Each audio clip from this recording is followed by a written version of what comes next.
जय हिंद to all of you. I welcome you all on Abhipedia defence platform. और आज हमारे साथ में एक और टॉपर है जिनका नाम है सुजीत। और सुजीत का रैंक है all India rank 69 in the recent CAPF assistant commandant 2020 final result. So 69 rank के साथ सुजीत हमारे साथ में है। And Sujeet, I congratulate you from the whole team of Abhipedia कि you have got this rank. Thank you sir. Okay, so Sujeet के साथ हम लोग बात करेंगे regarding his preparation of paper two. Right, paper two बहुत ही ज्यादा सब्जेक्टिव है, अनसर्टेन है, लेकिन सुजीत का जो स्टोरी है पेपर टू के रिगार्डिंग बहुत ही ज्यादा जबरदस्त इंटरेस्टिंग स्टोरी है। तो इसके बारे में हम लोग जरूर स्टेप बाय स्टेप सुजीत से एक एक चीज के बारे में पता करेंगे कि क्या किस तरीके से सुजीत ने इस तरीके से इंप्रूवमेंट किया, जो कि जनरली देखा नहीं जाता, और जब दिखने को मिलता है तो सुजीत जैसा रैंक मिलता है। राइट, सो सुजीत, सबसे पहले अपने बारे में कुछ बताइए। Hello sir, I am Sujeet Bhasme. As you told that I got all India rank 69। तो एक्चुअली मैंने प्रीवियस अटेम्प्ट्स भी दिए थे, लेकिन उसमें कुछ गलतियां हुई जो मैंने करेक्ट की और आज मुझे रिजल्ट आ गया। तो बात यह है कि मैंने जो प्रीवियस अटेम्प्ट था 2018 का मैंने अटेम्प्ट दिया था, तो उस समय इन paper one I got 131 mark, and at that time for cutoff for paper 1 was 95. So I got very good lead for paper 1, but the result was different. The result was that I got only 46 marks in paper 2. तो मैंने paper 2 qualify नहीं कर सका। मतलब 46 marks paper two में आए आपके? Paper 2 में आए माय तो God, okay. It was very less and I was shocked that इतने कम मार्क आए। और डिस्पाइट ऑफ दैट 163 वो कट ऑफ था पेपर 1 और पेपर 2 का मिला के, लेकिन मुझे जो मार्क मिले थे वो 177 थे। तो 46 मार्क्स मिलने के बाद भी मुझे 14 मार्क्स की लीड थी। तो एट दैट टाइम ऑल्सो मैं इंटरव्यू में अपियर हो सकता था और शायद पास भी हो सकता था। तो यस मैं यस यस। मैं 2018 में आ सकता था, लेकिन सिर्फ पेपर 2 जिसने जिसके जिसके वजह से मैं लिस्ट में नहीं था। तो I corrected all these things in 2020 attempt, and okay, in 2020 I got 103 marks in paper 2. That's absolutely great improvement. और मुझे ये लगता है कि 131 मार्क्स लेने वाला जो स्टूडेंट है, क्योंकि देखो 2018 में पेपर टफ आया था। एंड देखो, कट ऑफ चाहे वैकेंसी चाहे जितनी भी ज्यादा आए, लेकिन कट ऑफ मैटर इस पे भी करती है कि डिफिकल्टी ऑफ पेपर कितना है। तो difficulty paper was very that time it was moderate to difficult paper, and still you got 131 marks in paper one. तो कहीं ऐसा तो नहीं था कि यूपीएससी से गलती हो गया है, 46 की जगह 64 हो गया होगा? नहीं, मुझे नहीं लगता हाँ। यूपीएससी से गलती हुआ था। गलती मेरे साइड था, जो मैंने फिर एनालाइज किया, फिर देखा कि क्या एक्सपेक्टेड है पेपर 2 में और मुझे क्या करना चाहिए। तो मैंने उस पर वर्क किया, और वो मैं एक एक स्टेप में, जैसे हम एक आगे बढ़ते जाएंगे, मैं एक एक स्टेप में मैं आप सबको बताऊंगा कैसे मुझसे गलतियां हुई और कैसे मैंने इस अटेम्प्ट में वो गलतियां करेक्ट की। ओके ओके, तो स्टूडेंट्स जितने भी इस वीडियो को देख रहे होंगे, मैं आपको एक चीज बता देता हूँ कि ये बहुत कम लोग होते हैं टॉपर। एक तो अच्छे से कई बार ये हम्बलनेस, या ये जो एक होता है कि चलो मैं एस्पिरेंट से बात बता देता हूँ, ये सब चीजें जो मेरा स्ट्रगल था, मेरा इम्प्रूवमेंट है, मेरी मिस्टेक्स है, ये बहुत कम लोग करते हैं। राइट, तो आपको अभिपीडिया को अप्रिशिएट करना है नहीं करना, that is all your description, but Sujeet को जरूर आप अप्रिशिएट कीजिएगा कि इस तरीके से सुजीत सामने आए और उन्होंने अपने जो मिस्टेक्स थी और जो इम्प्रूवमेंट थी उनके बारे में आज ये आगे बताने वाले हैं। सो सुजीत, चलो अब हम लोग बात करते हैं 2020 के अटेम्प्ट की। तो 2020 का जो अटेम्प्ट था उसमें मार्क्स कितने थे आपके? पेपर 1 में 139 मार्क्स थे, पेपर अच्छा, 2 में 103 और इंटरव्यू 89। तो 89। एग्रीगेट 21। अच्छा, ठीक है। सो मतलब आपने गुड स्कोर किया था इन paper one paper two, and interview में एवरेज रहा, तब भी आपका मेरिट लिस्ट में नाम आ गया। ठीक है। चलो आज हम लोग पेपर टू के ऊपर बहुत एम्फोसाइज करेंगे।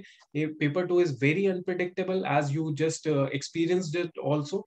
तो इसके रिगार्डिंग मैं शुरू करने से पहले मैं एक चीज और बता देता हूँ कि ऑनलाइन प्लेटफॉर्म के अंदर जब हमने एक्सपीरियंस किया कि जब पेपर 2 के रिगार्डिंग आपको कोई ऐसा कोर्स नहीं मिलता है जहाँ पे एक्सपीरियंस फैकल्टी जो है वो आपको टीच करे अपने अपने सब्जेक्ट डोमेन के अंदर, वो मास्टर हो teacher.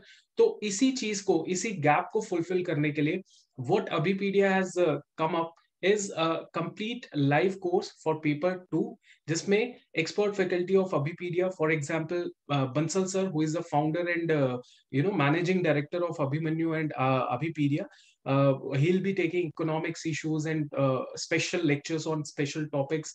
Then Preetham sir would be coming for the polity governance. Shahid sir will be coming for the environment. Then Ramesh sir will be talking about the ethics, art, culture. ये सारी चीजें. I will be coming with the security issues and grammar के special lectures होंगे. This course is completely live, so आप इस uncertainties को address कर सकते हैं with by enrolling in this course. It is a 7-day free trial also to make sure that quality content मिल रहा है, और उसके बाद ही आप जाके enroll कर सकते हो. ठीक है, फाइनल एनरोलमेंट. तो मैं इसी के रिगार्डिंग ये आपको बता देता हूँ. हाँ जी सुजीत, बताइए.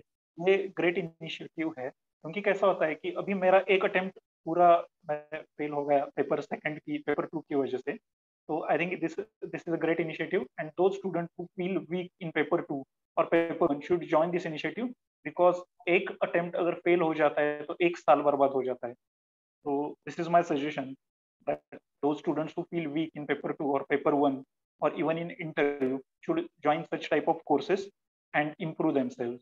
राइट राइट, ठीक है. सुजीत, अब चलते हैं हम लोग ऐसे के ऊपर.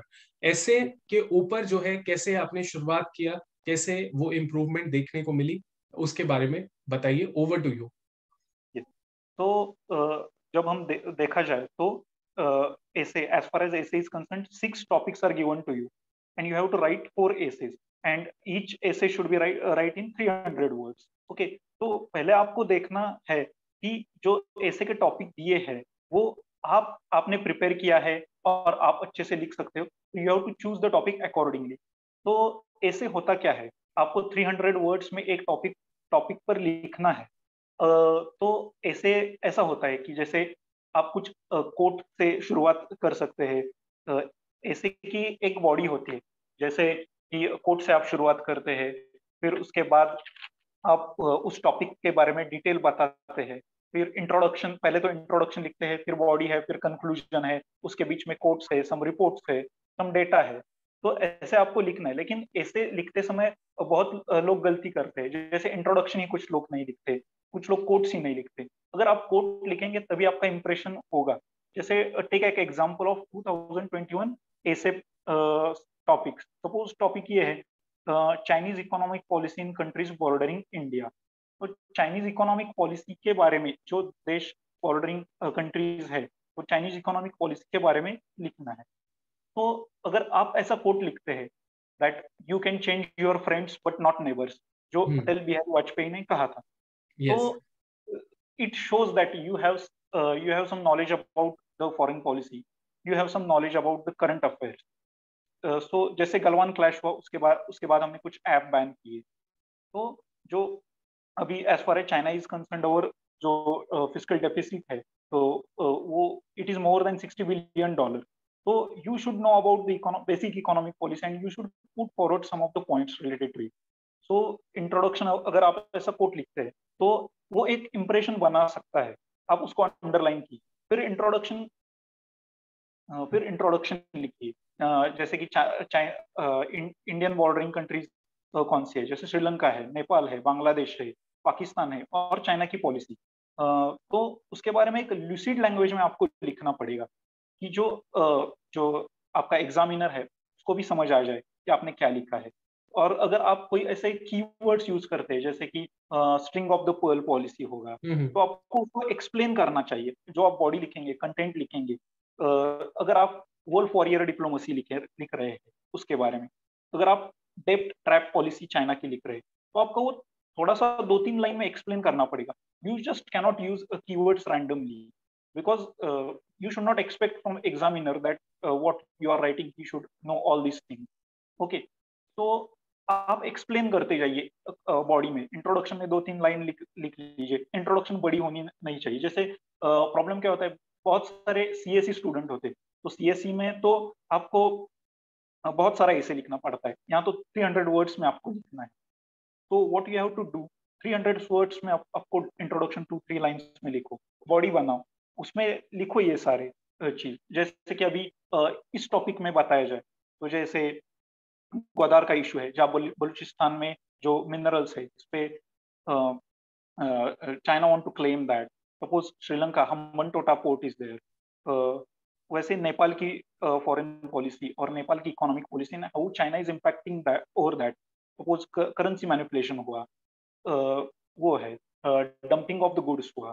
तो ये जो चाइना की इकोनॉमिक पॉलिसी है, तो ये आपको थोड़ा बहुत तो पता होना चाहिए, क्योंकि आप डिफेंस एग्जाम के लिए प्रिपेयर कर रहे हैं और ये बहुत बेसिक थिंग है।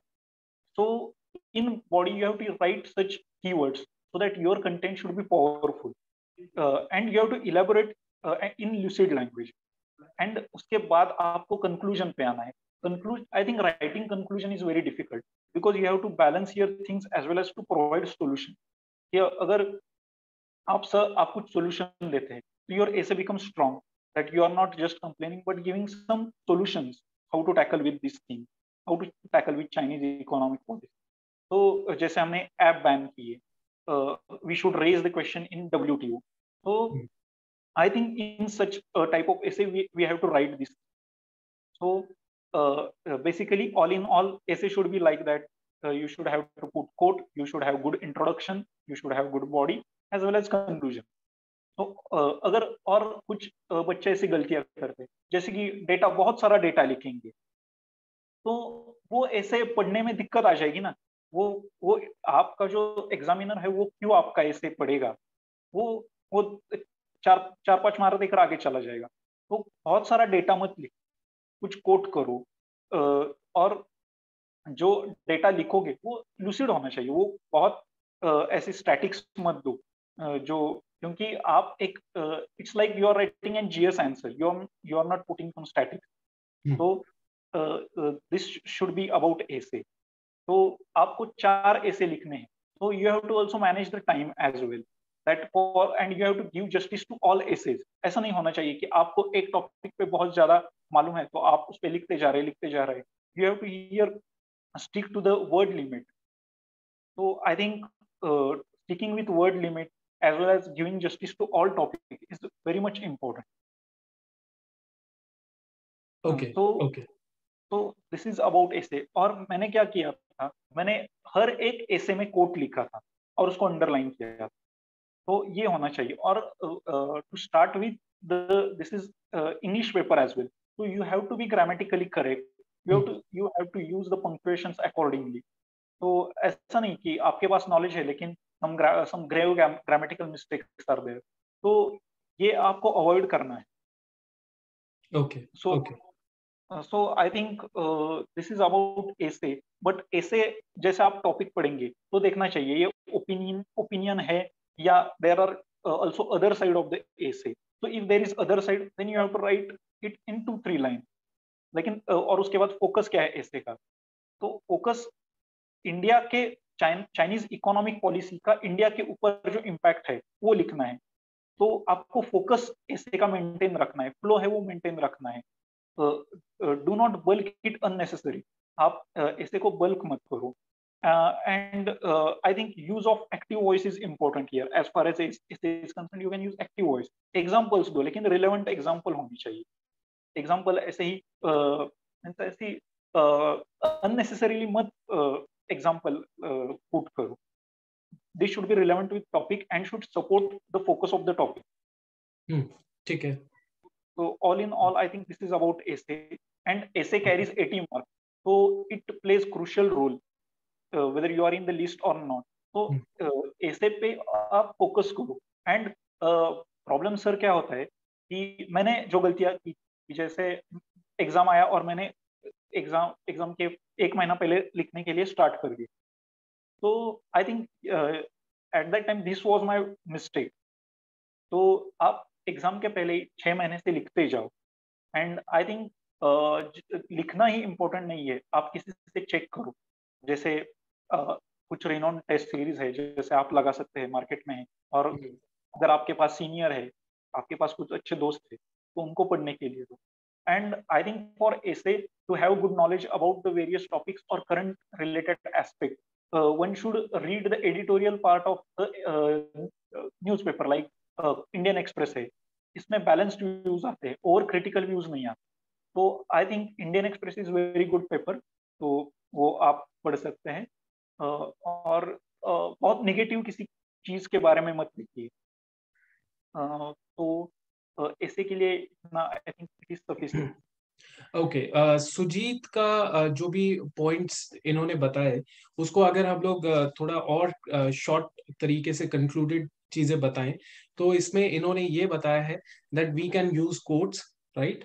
इन the introduction we can use quotes, but quotes के अलावा हम लोग कुछ रिपोर्ट्स भी स्टार्ट कर सकते हैं, रिपोर्ट से स्टार्ट कर सकते हैं। कुछ ऐसा जो that is in the news, we can start from there also. We can anecdote से शुरू कर सकते हैं, केस स्टडी से शुरू कर सकते हैं। ऐसा भी ऑप्शन हो सकता है हमारे पास, राइट? और चार ऐसे हैं, तो चारों में इंट्रोडक्शन में अलग अलग तरीके से हम लोग शुरुआत कर सकते हैं। Then he just mentioned about lucid language. ऐसा ना हो बहुत टेक्निकल लैंग्वेज है, बहुत ऐसी लैंग्वेज है जो कॉपी पेस्ट कर ली है कि नहीं? आपने इस तरीके से बताया, तो ल्यूसिड होना चाहिए, इजी टू अंडरस्टैंड होना चाहिए। और ये बात तो सही है, आप 10 कॉपियां अगर हम खुद चेक करें और हमारे को भी अगर 1000 2000, मतलब 1 1 लाख रुपया भी दे कोई, और हम 50 कॉपी चेक करने को हमें बोले, तो हम लोग उस एफिशिएंसी से चेक नहीं कर पाएंगे। तो वो तो एग्जामिनर है, उनको अगर कोई अच्छा चीज दिख रहा है, easy to understand, they would definitely going to give more marks, है ना? इस चीज पे हमें ज्यादा ध्यान देना चाहिए। आपने बोला कीवर्ड्स जो है उनको एक्सप्लेन करो, स्ट्रिंग ऑफ पर्ल्स की आपने बात की। You talked about other debt trap, जो चाइना का डेप ट्रैप है, उसके बारे में। तो ये कीवर्ड्स भी एक्सप्लेन करना आपका काम है, to make it very clear to the other person, right? इसके अलावा वर्ड लिमिट में आपने बताया कि word limit, very stick to the word limit. मतलब आपने 300 वर्ड्स का दिया है, तो आई थिंक 280 270 के अंदर जाता होगा, या 300 जाता होगा, है कि नहीं? हाँ। फिर grammatical errors should not be there. ये आप फर्स्ट चीज है, जब भी कभी असिस्टेंट कमांडेंट बन जाएंगे, तो उधर ड्राफ्ट में भी अगर ग्रामेटिकल एरर होंगे, तो वो आपका वेस्ट है एसी बनना, है ना? तो ये तो रिक्विजिट है। उसके बाद आपने बोला timely preparation. I think this is what the game changer is, कि आपको टाइमली प्रिपरेशन करना है। If you have 4 months 5 months left, start preparing from the very first day, है ना? with the test series or with any course that you want to join, you think that content अच्छा है जहाँ पे editorial पढ़ने के लिए आपने कहा। एंड लास्ट चीज जो आपने बोली, that is don't be very extreme opinionated, है ना? एक्सट्रीम नहीं रहना है, न्यूट्रल ओपिनियन देना है। आई थिंक यही आपने सारी चीजें बताई हैं, right right, Sujeet? Right. Okay okay Sujeet. इसके अलावा ऐसे में मैं ये भी पूछना चाहता हूँ कि आपने ऐसे जब लिखा, तो वो कौन से पेन से लिखा? क्योंकि ये सवाल बहुत कॉमन सवाल है जो पूछा जाता है। किस पेन से लिखा आपने? Actually I use simple ball point pen, nothing special. अच्छा, black black ball point pen. Yes. अच्छा, ठीक है ठीक है। और were you be able to complete your essay? कितना टाइम दिया आपने ऐसे को लिखने के लिए? एक I think 10 minutes is sufficient for one essay, or अच्छा you can use less time also. अच्छा, 10 minutes you sure? Because 20 number का होता है, 300 वर्ड लिखना है, तो 10 मिनट में थोड़ा बहुत मुश्किल हो जाता है। नहीं सर, लेकिन आपको पूरे क्वेश्चन पेपर कवर करना है, तो यू हैव टू गिव हाँ जस्टिस टू ऑल क्वेश्चन। हाँ, and correct. And I will also tell some jugaads to the person, क्योंकि कैसा होता है कि पेपर स्टार्ट करते हो तो ग्रामर से स्टार्ट करो, do not write. Directly jump to the essay. अच्छा ठीक है, ये सीक्वेंस पे अभी चल लेते हैं, अभी देख लेते हैं। अच्छा, आप सीक्वेंस की बात कर रहे हैं, तो ये जुगाड़ है ना? चलो इस जुगाड़ की बात करते हैं। सबसे पहले किससे शुरू करना चाहिए बच्चे को? मैंने तो ग्रामर से शुरू किया था, क्योंकि कैसा होता है, ग्रामर के क्वेश्चंस लास्ट में होते हैं, और जब टाइम कम बचता है, तो you means you are bound to make mistakes. आप मिस्टेक कर सकते हो सकता है, क्योंकि ग्रामर्स में छोटी छोटी चीज होती है जो आपको देखना चाहिए। और जब आप पेपर स्टार्ट करते हो, आप फ्रेश होते हैं। हम्म, ऐसे में ये गलतियां नहीं हो सकती, क्योंकि वहाँ एक लिंक से आप लिखते हो, और यू कैन कंप्लीट ऐसे। एंड ग्रामर 25 मार्क्स कैरी करता है, तो उसमें आप अगर करेक्ट करते हो, तो आपको पूरा मार्क मिल सकता है। तो ये ऐसे और ये आर्ग्यूमेंट में नहीं हो सकता, आपको आउट ऑफ मार्क नहीं मिल सकता, लेकिन ग्रामर में मिल सकता है। तो start with grammar and okay, prepare thoroughly. ठीक है, grammar. Yes, it is very then predictable. फिर मैंने पैसेज जो होता है, क्वेश्चन आंसर होते हैं, क्योंकि आपको कॉम्प्रिहेंशन। कॉम्प्रिहेंशन, आपके पास डायरेक्टली आंसर होते हैं, आपको कुछ आपका दिमाग नहीं लगाना है। तो directly jump to the passage comprehension, और उसके बाद आप ऐसे लिखो, क्योंकि ऐसे 80 मार्क्स कैरी करता है। फिर आर्ग्यूमेंट लिखो, फिर रिपोर्ट, एंड देन मैंने प्रेसी बहुत लास्ट लिखा था, क्योंकि प्रेसी थोड़ा अनप्रेडिक्टेबल होता है, कुछ कॉम्प्रहेंशन समझ नहीं आ सकता, वहाँ दिक्कत हो सकती है। तो मैंने प्रेसी तो लास्ट लिखा था। तो अभी हर एक अपनी अपनी स्ट्रेटेजी बनाए कि स्ट्रॉन्ग पॉइंट क्या है, वीक पॉइंट क्या है। तो I think this can impact. Okay, I also support this sequence. मैं भी यही स्टूडेंट्स को बताता हूँ हमेशा, in order to complete your paper and in order to make sure कि आपका जो एरिया है जहाँ पे पहले पूरे नंबर मिलेंगे वो पहले अटेम्प्ट करना चाहिए। That's a very good sequence. चलो, इस बेसिस पे तो definitely they will see a lot of changes in that, in areas. Right, अब हम लोग चलते हैं आपके आर्ग्यूमेंट के ऊपर। तो आर्ग्यूमेंट के ऊपर व्हाट आर योर सजेशंस? तो जैसे कि आर्ग्यूमेंट के लिए आपको 2 टॉपिक दिए जाते हैं जो कंपलसरी होते हैं। जैसे ऐसे में आपको you have to write only 4 out of 6, but यहाँ आपको 2 टॉपिक है, कंपलसरी है और आपको लिखना नहीं है। और जैसे आर्ग्यूमेंट है वो भी 20 मार्क्स कैरी करते हैं। तो एक्चुअली 2 आर्ग्यूमेंट्स राइटिंग आपको लिखने हैं 50 मार्क्स के लिए। ओके, तो आपको क्या करना है, जैसे टॉपिक दिया है election in state should be held simultaneously, तो आपको 2-3 लाइन में उस टॉपिक को एक्सप्लेन करना है स्टार्ट में। फिर आपको फॉर एंड अगेंस्ट लिखना है। फॉर में आप जैसे कि election in state should be held simultaneous, तो क्यों क्यों करना चाहिए, जैसे कि we can save minimum 300 crore by conducting election simultaneously. We can the country due to the different modes of election, country continuously in political mood, तो जो development work है वो नहीं हो सकता। मॉडल कोड ऑफ कंडक्ट होता है, तो जो मेजर प्रोजेक्ट्स है वो टाइमली नहीं कंप्लीट होते। और Indrajit Gupta committee was there, you can mention some committees over here if possible, और सम डेटा और some report that by this source आप उससे ले सकते हैं कि इस सोर्स से ये बताया, ये रिकमेंडेशन है, तो वो फॉर्म में आप बता सकते हैं। और अगर अगेंस्ट जाए तो there are some constitutional hassles like by elections कैसे लोगे, फिर जैसे कि you can continuously check the progress of the development by voting at different modes of time, तो वो आप चेक कर सकते हैं। पॉसिबल नहीं है, we do not have infrastructure कि एक साथ इलेक्शन ले जा सकते। ओके, एंड नेशनल इलेक्शंस वहाँ वोटिंग एक डिफरेंट एजेंडा पे होती है, स्टेट में लोकल इश्यूज होते हैं। करेक्ट। तो yes, so there are some federalism related issues.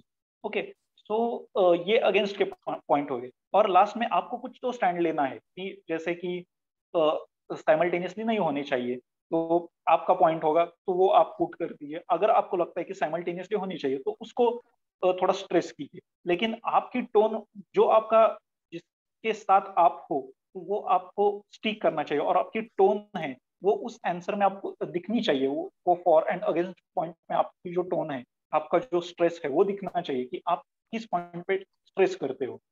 तो ये है। सो अच्छा, for in slide introduction for some 5-6 points, and point should be written in point format. Right. आपके yes, पैराग्राफ में मत लिखिए, so that you can write 5-6 points and then against के लिए 5-6 पॉइंट लिखिए, एंड फिर कंक्लूजन में आपका जो जो पॉइंट है, आपका जो कुछ ओपिनियन है वो रखिए। तो this is about argument writing, तो ये ओके, आर्ग्यूमेंट में होना चाहिए। Okay, right, right. सुजीत, आपने ये बताया, सबसे पहले तो make sure you introduce the points. Yes, right, आपको क्या समझ आ रहा है आर्ग्यूमेंट से वो आपको लिखना पड़ेगा, एंड फिर right it down for and against point wise, and थोड़ा सा कंक्लूजन लिख दो एंड में। अंडरस्टैंड? तो इसमें मुझे ये बताइए कि कितने पॉइंट्स लिखने चाहिए आर्ग्यूमेंट फॉर एंड अगेंस्ट के अंदर? मिनिमम 5-6 पॉइंट्स तो लिखने ही चाहिए। अच्छा, क्योंकि क्वेश्चन कैरी 20 मार्क्स, तो the question means marks and length of the answer there should not be proportion, but at least 20 marks carry कर रहे हैं तो आप 5 to 6 तो पॉइंट्स रखिए. एंड कुछ बच्चे ऐसा करते हैं, फर्स्ट पॉइंट में जो लिखा वो थर्ड फोर्थ पॉइंट में लिखते हैं, तो ऐसा नहीं होना चाहिए. एक पॉइंट्स अलग अलग होने चाहिए.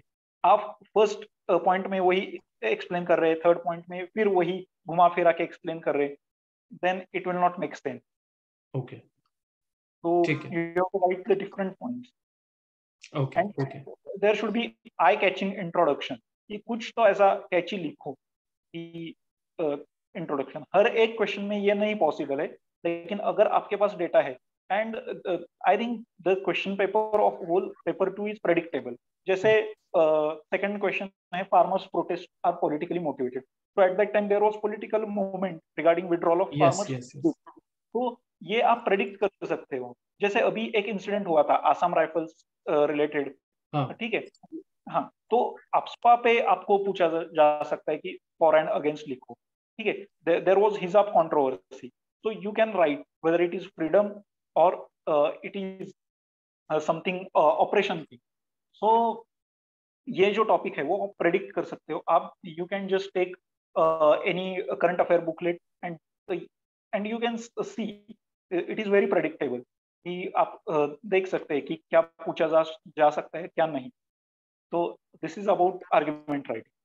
ओके. तो अगर कंक्लूजन निकाले तो आर्ग्यूमेंट के अंदर आपने बोला कि यहाँ पे आप जो भी पॉइंट बता रहे हैं, जैसे फेवर अगेंस्ट में जो भी बता रहे हैं, उसको सब्सटैंशिएट करने के लिए use committee report, use data, fact बता दीजिए, कुछ एआरसी की रिपोर्ट बता दीजिए, है ना, मतलब अलग अलग हो. ऑब्वियसली आप आर्ग्यूमेंट कर रहे हो तो उसमें कोई तो डेटा होना ही चाहिए, है ना. ये चीज आपने एक्सप्लेन कर दी. और rest you just mention that introduction catchy होनी चाहिए, एंड 5 से 6 पॉइंट्स लिखे आर्गुमेंट के अंदर, एंड कंक्लूजन में आप लिख सकते हैं, राइट. Okay, right. ठीक है. और आर्गुमेंट के अंदर कितना टाइम लिया था आपने 20 मार्क्स में लिखने के लिए? I think in 7-8 minutes you can write argument writing. You क्योंकि sure about it? Yes yes I am sure about it, अच्छा, बिकॉज मुझे ठीक है. प्रेसी को बहुत टाइम लगता था. हाँ, I was very weak at precis writing, तो मैंने यहाँ वो एडजस्ट कर लिया टाइम. हाँ, ये सुजीत का टाइम है जिस टाइम पे इन्होंने लिखा. ये थोड़ा वेरी भी हो सकता है, तो घबराइएगा नहीं कि अगर if you are taking it 30 minutes also, मतलब जो अप्रोप्रिएट है that is 10 to 15 minutes. Yes 10 yes. से 15 मिनट आप ले रहे हैं, इट्स ऑल गुड. इससे कम लेंगे तो और भी बढ़िया है. अच्छा, आपने राइटिंग स्पीड बढ़ाने का कुछ किया था या बचपन से ही राइटिंग स्पीड अच्छी थी आपकी? बचपन से तो किसी के नहीं अच्छे रहते, आपको प्रैक्टिस ही करना है. हाँ. आपको टेस्ट सीरीज लगानी चाहिए, आपको टेस्ट सॉल्व करना है, आपको पिछले प्रीवियस ईयर्स जो क्वेश्चन पेपर है वो आपको टाइम लगा के सॉल्व करने चाहिए. तो मैं क्या करता था, जैसे ग्रामर बहुत केयरफुली सॉल्व करता था, पैसेज के आंसर, क्योंकि वहाँ आपको मार्क्स बनाने बनाने का पूरा अपॉर्चुनिटी मिलता है. तो जैसे कॉम्प्रिहेंशन का हो तो वो मैं बहुत केयरफुली और टाइम लेके सॉल्व करता था, क्योंकि वहाँ मैं थोड़ा सा वहाँ हैंड राइटिंग को भी थोड़ा अच्छा बनाने का कोशिश करता था कॉम्प्रिहेंशन में, so that I can get full marks over there. Okay, अच्छा, and these are subjects which are there in general studies. So you have already prepared point for that. Argument हुआ, essay हुआ, तो वो एक predictable है. अगर आप पहले से ही कुछ 10-15 टॉपिक ऐसे लेके उस पर प्रिपेयर करोगे तो वही आएगा, उससे रिलेटेड राइट, ही आएगा. ठीक है, ठीक है. आप अब हम लोग बात करते हैं रिपोर्ट्स के ऊपर. सो रिपोर्ट्स के ऊपर क्या आपके इम्पोर्टेंट पॉइंट्स हैं? Yes. So report is very different from earlier discussed topic, because report is about we have to write report. It is about news, so it must be objective. It must be yes. crisp. It must be in brief language. Okay, there should be some opinion about concerned authorities. Okay, so report it is about first-hand information you got. Here there is no subjectivity, as in essay or in writing there is subjectivity. So you can write or explain or make it bulky, but here you have to write it in very objective way. Okay, so headline is given, so you have to explain the headline. Okay, suppose अभी operation Ganga चल रहा है, तो hmm, definitely there is a probability that they can ask for operation Ganga. और अगर पिछले साल जैसे oxygen cylinder crisis in Delhi, तो it was a very burning issue, तो they are asking only burning issues, तो you want to know about this, आपको ये इसके बारे में जानकारी चाहिए ही। तो जैसे कि आप और इसके बारे में कैसे लिखोगे, जैसे आपको प्लेस एंड डेट लिखना है, आपको करेस्पॉन्डेंट का नेम लिखना है, प्लेस में भी relevant place should be there. वो जैसे ऑपरेशन गंगा है तो न्यू दिल्ली लिखिए, अगर हम्म, आप वहां कोई दूसरा प्लेस लिखते हो तो वो इतना कंसर्न नहीं रहेगा। डेट थोड़ा सा I think related to that incident, कि वो जब चल रहा है तो वो डेट, तो ये जो माइनर थिंग्स है वो थोड़ा कंसिडर करना चाहिए। और उसके राइट। बाद उसके बाद जैसे कि आप एक्सप्लेन करिए, थोड़ा सा एक्सप्लेन करिए ब्रीफ में, और उसके बाद जैसे आप कोट करिए ओपिनियन किसी का, जैसे मिनिस्ट्री ऑफ एक्सटर्नल अफेयर्स है तो एस जयशंकर जी है, तो उनका क्या ओपिनियन है, उन्होंने क्या बताया है, तो उस अथॉरिटी को आप कोट करिए। और उसके बाद आप सोर्स आपको लिखना चाहिए, कि जैसे कुछ है, suppose there is topic related environment, तो आपको कुछ कोट लिखना चाहिए, जैसे कि नीति आयोग से है, या फिर अगर क्राइम रिलेटेड कुछ है तो एनसीआरबी का डेटा एनसीआरबी का, हाँ है। जी। हाँ, तो ऐसे इंटरनेशनल जर्नल्स, और वो आपको कोट करना, वहां लिखना चाहिए सोर्स।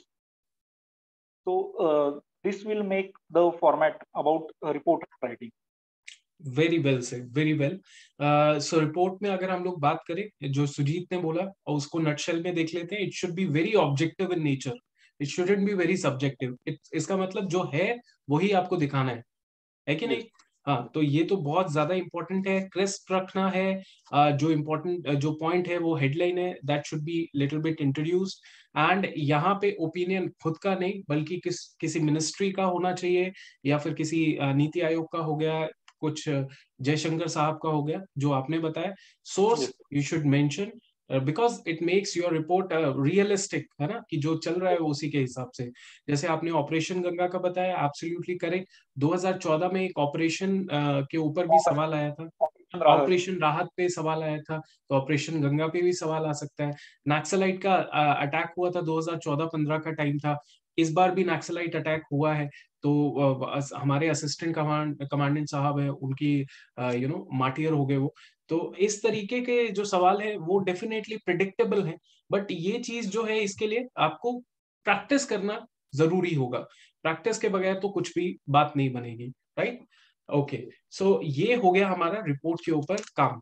अब हम चलेंगे किसके ऊपर, ग्रामर के ऊपर या कॉम्प्रिहेंशन, या आपको जो ठीक लगता है आप उसके ऊपर बताइए। तो कॉम्प्रिहेंशन के ऊपर पहला बताऊंगा। चलिए। कॉम्प्रिहेंशन में कैसा होता है, 20 मार्क्स कॉम्प्रिहेंशन में होते हैं। तो आपको जो है 5 क्वेश्चंस दिए जाते हैं और आपको उनका आंसर लिखना है। तो हम्म, पहले some people directly jump to the passage, they read it and then try to give the answers, but I think firstly you have to read the question so that you get idea. Sometimes there are some complicated passage or comprehension is given, so it will increase your difficulty. तो पहले हम्म, आप question पढ़िए, crux देखिए question का क्या है, और फिर उसके बाद पैसेज पढ़िए। And about writing the answer to the question, you have to, sometimes there are scattered point in a passage, so you have to see that कि अगर scattered point है तो पैसेज में वो आपको दिखने चाहिए। और यहाँ भी आपको 4 marks कैरी ईच क्वेश्चन, तो you don't have to make it bulky unnecessarily, आपको हम्म, उसको बल्कि बनाना नहीं है, जितना आंसर है उतना ही लिखना है। ठीक है, और क्वेश्चन जिसके बारे में दिया गया है उससे ही आप शुरुआत करो, तो वो एक सेंस बनेगा। ओके। ठीक है, ठीक है, राइट। तो हियर यहाँ भी वो वही पॉइंट है कि मार्क्स और length of the answer, there is no proportion. Okay, 2 line में अगर आंसर है तो 2 लाइन में ही लिखो, अननेसेसरी मत लिखो। Okay, right. सो सुजीत ने कॉम्प्रिहेंशन को, एंड कॉम्प्रिहेंशन सीएपीएफ का इतना टफ नहीं आता है, वोकैबुलरी इजी आती है। Precis writing is little bit difficult to understand it, but comprehension is very easy to understand. तो जैसे आपने खुद कहा कि first read the questions, then search for the answers, right? Right. वैसे तो approach is right. एंड अपने हमारे इस प्लेटफॉर्म के अंदर भी हम लोग इतने ज्यादा आपको जैसे फॉर एग्जांपल किसी बच्चे ने 100 इश्यूज कर लिए हैं, है कि नहीं? जिस बच्चे ने 100-150 इश्यूज कर लिए, वो बच्चा तो कैसा भी सवाल आ जाएगा वो ही will be able to write it down. तो यहाँ पे हमारा भी काम यही है कि हम इस तरीके से आपको प्रोबेबल पॉइंट्स या इश्यूज कराएं, जिससे आपका कोई भी सवाल आपसे छूटे ना, और आप कुछ ना कुछ सही लिख के आए, राइट? सो कॉम्प्रिहेंशन में आपने बोला क्वेश्चन को पढ़िए, आपने बोला कि आंसर लिखिए, आंसर लिखिए स्टार्टिंग विद द क्वेश्चन, है ना? कि पहले क्वेश्चन को थोड़ा सा डिफाइन बता के साथ ही आंसर लिखिएगा।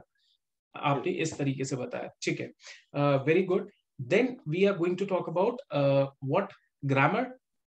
Grammar, yes, okay. Go ahead. So grammar, it is a very scoring part, so you have to prepare well. और आपको सिंपल टॉपिक्स है, जैसे चेंज द वॉइस है, डायरेक्ट इनडायरेक्ट है, कंबाइन द सेंटेंस है, प्रपोजिशंस है, articles है, तो उसके कुछ एक्सेप्शंस देख के जाना है, ओके। तो ये पार्ट आपको बहुत अच्छे से प्रिपेयर करना है, और आपको प्रीवियस ईयर्स क्वेश्चन देखने हैं, जैसे कि सिंगुलर प्लूरल फॉर्म के जो एक्सेप्शंस रहते हैं वो समटाइम्स दे आस्क, और they ask about use of word और फ्रेजेस। तो वो जो है वो 2 मार्क्स कैरी करता है, तो आपको प्रॉपर तरीके से उसे लिखना है। आपको ऐसे ही रैंडमली कुछ नहीं लिखना है कि वर्ड का आपको मतलब पता नहीं है, फ्रेज का आपको मतलब पता नहीं है, और ऐसे ही आपने कुछ तो लिख दिया, तो वो बैड इंप्रेशन क्रिएट करेगा। तो आप ट्राई कीजिए, आप कि वो आपका, अगर आपको मीनिंग नहीं समझ आ रहा था तो कुछ तो जुगाड़ के लिए लिख दीजिए, तो वो आप कर सकते हैं। लेकिन Okay. बहुत कुछ ऐसा मत लिखिए जिससे बहुत बैड इंप्रेशन क्रिएट हो सकता है, तो वो बात है। तो ग्रामर के लिए इतना ही, I think this is sufficient for grammar, because you Okay. Have to prepare for it. Okay, so grammar, मेरा जो ओपिनियन रहता है, हम लोग भी मेक श्योर करते हैं दैट स्टूडेंट को पता है कि 25 सवाल आएंगे ही आएंगे ग्रामर से, and it is objective in nature. If you know it, you get the complete marks, full marks, and if you don't know it, आप उसको स्किप करके आगे बढ़ते हैं। तो यहाँ पे मुझे ये लगता है कि this is the most scoring part, and output भी यहीं पे ज्यादा आती है स्टूडेंट्स की, जो सिविल सर्विसेज वाले बैकग्राउंड से नहीं आता है, तो वो इस कैटेगरी के अंदर अपना एक्सेल कर सकता है। लेकिन इसमें ये भी इंश्योर करना पड़ेगा कि you are not suppose to read the grammar of SSC CGL, जहां पे शायद 600-700 घंटे पढ़ाया जाता होगा ग्रामर। दैट्स वो नॉट रिक्वायर्ड। सीएपीएफ में तो सिंपल ग्रामर वो क्वेश्चन पूछते हैं, तो आपको हाँ, उसी तरीके से उसे जस्टिस देना है, और उसको केयरफुली ही सॉल्व करना है। एक मिस्टेक और आपका 1 मार्क गया। Correct correct correct. और यहाँ पे जो है, यहाँ पे देखिए कंटेंट तो अवेलेबल है ना? जैसे सुजीत ने भी बताया कि आपको बहुत केयरफुली देखना पड़ेगा, तो वो केयरफुलनेस आपको पहले तो इंश्योर करनी है, filtering of content. If you are going for a कि मेरे को ग्रामर के लेक्चर कहीं पे मिल जाए, राइट? तो पहले तो फिल्टर करना है, तो फिल्टर के चक्कर में आप बहुत टाइम वेस्ट भी कर देते हैं। So if you have such a platform जहाँ पे आपको ग्रामर के बहुत स्पेसिफिक लेक्चर्स करवाए जाएंगे, that would be a great initiative from the particular platform, जैसे हम लोग इस तरीके से कर भी रहे हैं। तो यहाँ पे हम लोग ने कोर्स में 21 लेक्चर जो है वो इंक्लूड किए हैं ग्रामर के, ताकि बच्चे को सिर्फ और सिर्फ वही चीज कराई जाए जो बच्चे को पेपर में आती है, राइट? तो यहाँ पे स्टूडेंट्स को बहुत कॉशियस रहने की जरूरत है। स्कोरिंग है, बट यहीं पे सबसे बड़ा घपला भी होता राइट राइट। है ना? तो this is very important part. आपने बहुत इसको एक्सप्लेन, अच्छे से एक्सप्लेन किया। 10-12 टॉपिक्स है, आपने जो बताया भी कि 10-12 टॉपिक्स में से ही आते हैं, इजी टू अंडरस्टैंड होते हैं। इसके अलावा ग्रामर से रिलेटेड आप कुछ और बताना चाहते हो? कितने टाइम के अंदर आपने ग्रामर कर लिया, क्योंकि सबसे पहले तो आपने ग्रामर ही किया था अटेम्प्ट। ग्रामर को थोड़ा टाइम है अभी मुझे, I am not getting it, मुझे हम्म। याद नहीं आ रहा वो टाइम मैनेजमेंट का। लेकिन मैंने ज़्यादा स्ट्रेस ग्रामर, रिपोर्ट राइटिंग, तो इसको दिया, क्योंकि वहाँ अच्छे से अंडरलाइन कर रहा था मैंने, जैसे रिसोर्स है, जैसे टाइम डेट लिखा क्या, वो थोड़ा सा नीटली मैं देख रहा था कि मैंने लिखा है क्या प्रॉपर, तो उसको मैंने ज़्यादा टाइम दिया। और ऐसे, और उस पर मुझे कंटेंट की कोई वैसी कमी नहीं, क्योंकि मैंने पढ़ा था ऑलरेडी। तो वो मेरे लिए डिफिकल्ट नहीं था। तो मैंने अच्छा, जैसे ठीक है। प्रेसी वाज माय वीक पॉइंट, सो मैंने उसके लिए थोड़ा टाइम रखा था। हुँ, ठीक है। तो it was my time management. आपका जो वीक पॉइंट है उसको आपको देखना है, उसको अननेसेसरी टाइम भी नहीं देना है। Right, okay. अब मुझे ये बताइए, प्रेसी के ऊपर कुछ थोड़ा-सा यस, स्पॉटलाइट कीजिए। स्पॉटलाइट करता हूँ। पहले तो प्रेसी है तो आपको वो पैसेज है वो केयरफुली पढ़ना है। You have to read that carefully, then you have to mark in a paragraph और in rough, you have to do some rough work, you have to. Yes Sujit. तो आपको रफ एरिया में आपको कुछ पॉइंट लिखने हैं, देन आपको rough draft उसके बाद बनाना है और फिर लिखना है आपको, और आपको सिंपल एंड प्रिसाइज लैंग्वेज में लिखना है। अगर हिस्टोरिकल पॉइंट है तो आपको वो पास्ट टेंस में ही लिखने हैं। अगर बहुत सारे एग्जाम्पल दिए हैं तो वो आपको आपको सम अप कर सकते हैं, आपको उसको क्लब करके पुट कर सकते हैं। So I think that was my strategy regarding Prezi. And then you have to count the words. You have to you just have to write it in 1/3. So don't make it bulky unnecessarily, और कुछ ज्यादा मत लिखिए। अगर 130 140 words में उसको conclude कर दीजिए। उसके बाद वर्ड्स की जो लिमिट है वो फॉलो आपको करना ही है इधर। और आपको यहाँ टाइटल सजेस्ट नहीं करना है। Read the question carefully. Many times क्या होता है, मुझसे ये गलती हुई इन 2018 कि मैंने डू नॉट सजेस्ट टाइटल की जगह मैंने डू सजेस्ट द टाइटल, ऐसा कुछ मैंने वो मुझसे पढ़ लिया था। अंडरस्टैंडिंग हो गई और मैंने यस, पुट किया। तो ये नहीं करना है। तो ये दैट वाज माय मिस्टेक। तो for an example I have put it. तो I think this is about the prestige, okay, and more you will get it on Avipedia platform. So okay. I think for Prezi you can use that. Okay, okay, okay. Great, great. So, Sujit ने, I think this would be the most elaborated video for the paper 2, जिसमें सुजीत ने एक के बाद एक के बाद एक के बाद एक सारे important points बताए। And trust me, यही चीजें होती हैं जिनको आप prepare करते हैं। लेकिन if you prepare it, you cannot just read them and ठीक है पेपर जब आएगा तब फॉलो कर लेंगे। नहीं, with the practice you will evolve कि कैसा कैसा जो सुजीत ने बोला वो ठीक है, बट उसके अलावा इम्प्रोवाइज करके इवॉल्वमेंट होगी आपकी, और फिर आप भी कोई नया पॉइंट निकाल के आपके फेवर में इम्प्रूवमेंट होगी।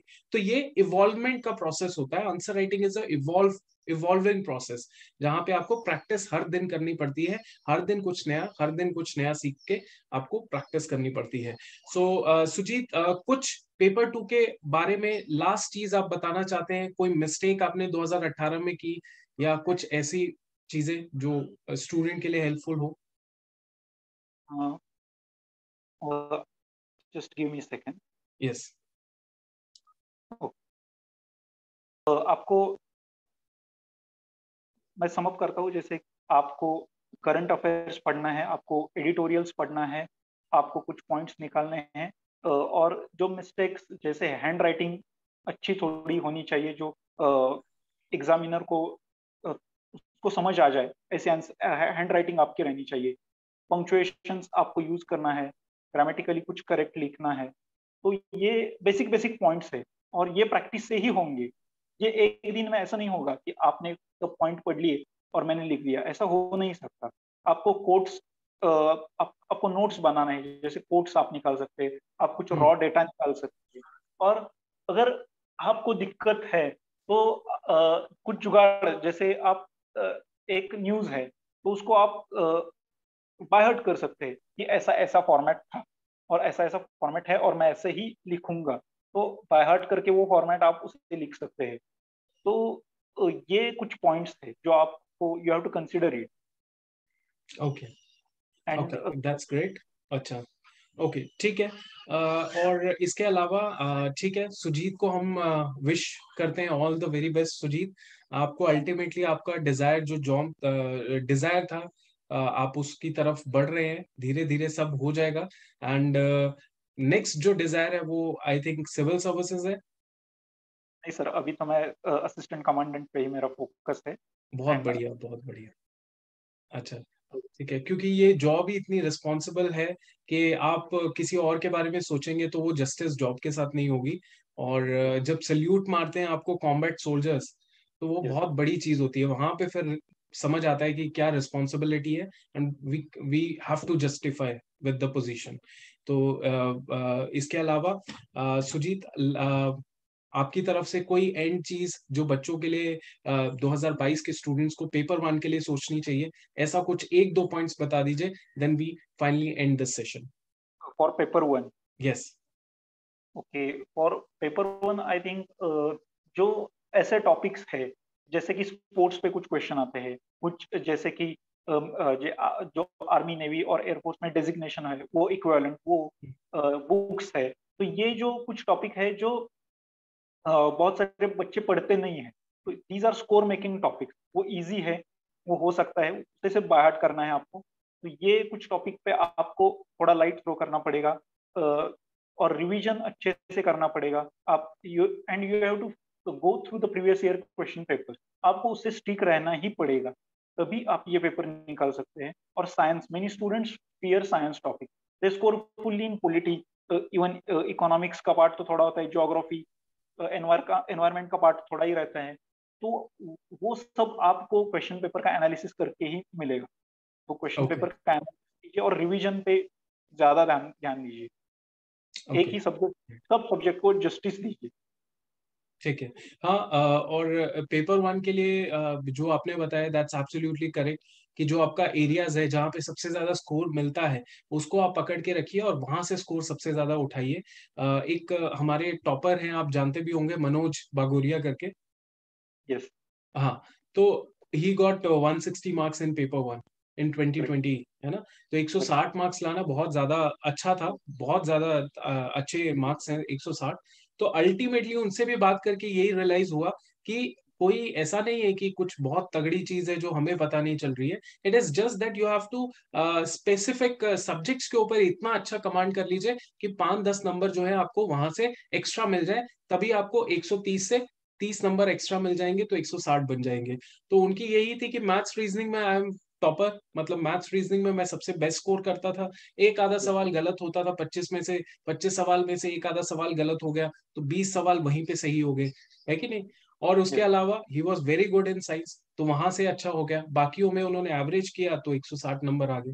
तो यही एक तरीका होता है to score good marks in the paper one. And paper two it's full of subjective paper है, but practice will make you perfect, right? So I wish you all the very best, Sujit, and इससे मैं अब खत्म करता हूँ अपना session.